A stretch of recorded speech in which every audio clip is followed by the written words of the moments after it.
qaroomaa miti jedhaniiti. Warri bubbultan beektu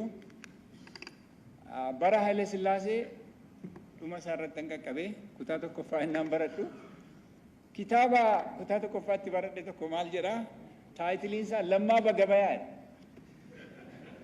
beektu miti Lammaa Bagabayaa lammaan maqaa Oromooti Oromootu baasa malee Amaara miti kana beekanii Lammaa Bagabayaa jedhani lammaan maal godha harroota ofii gabaa dhaqeeti harree ishee tokko irra taa'ee harroota 11 ofii gabaa dhaqee ishee tokko irra taa'ee jennaa lakkaa'u 10 duwwaa jira isheen tokko na jalaa baddee jedhee boo'utti ka'e Oromoon gowwaadha jedhanii kutaa tokkotti nu barsiisu doofaadha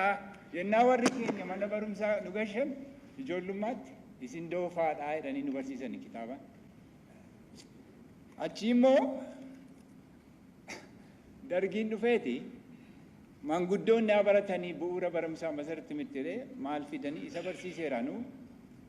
maal kennaa tokko kennanii caalaa cuubee cabbateeran nama jeesuu nama qalluu malee hin beeku Oromoon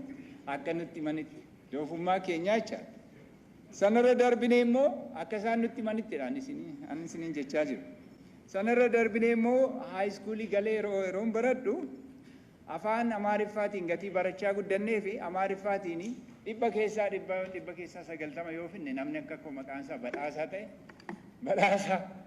dammoo Amaarinyaa attamitti dhibba keessaa 100 fidee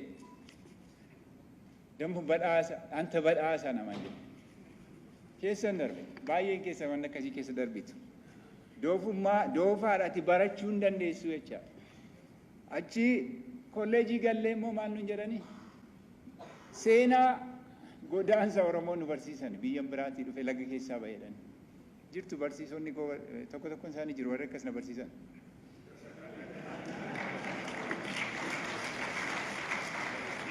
waa'een kana isinitti muufi waa'ee dhugaan qoradhe waa'ee sana na yaadachiise sana finnee immoo sanuma keessa darbinee immoo jiru achi baanee ennaa jiruu qaban kolleejittan barsiisaa ture yoo gaarii barsiise Oromooni namichi kun gaarii ture Oromoo ta'e malee akkasnaan jedhaniiru baay'een keessanis jedhamtaniitu so Oromoo ta'uun doofummaarraas yoo barattanii barsiisutti kaatanillee akkas jedhamtu dhiphoo jedhamtu dhiphoo jedhanii nu hidhani bara warri wayyaanee so aniin kana isinii fidee sana keessa darbinee as geenyeerraa Oromoon garuu inni mana barumsaa galee hin barannellee doofaa miti beekaa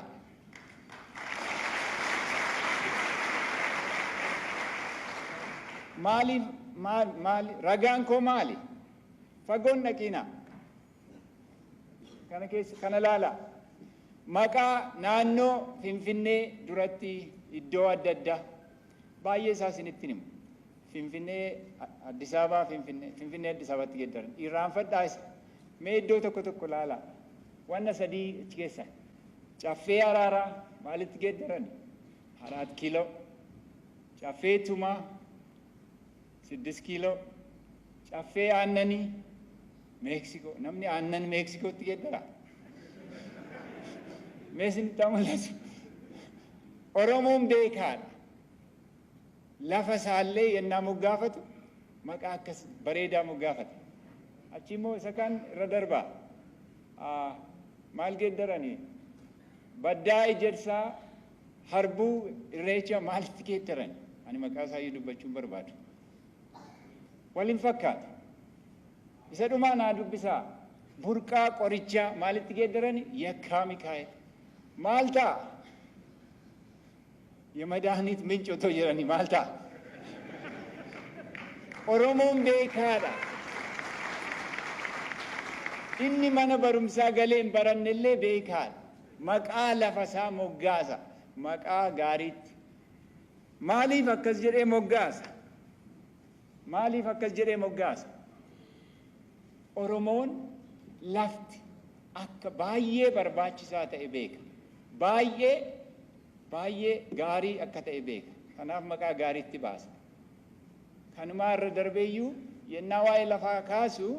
waa'ee lafaa lafee keenyaa lafeen keenya cabiin jedha innaas nama eebbisu ilkaan kees hin dhukkubiin jedha. Lafa keerraan buqqa'iin jedha. Hundee keerraan maaliif akkas jedhee hima Oromoon? Maaf kana jedhee hima? Maaf lafa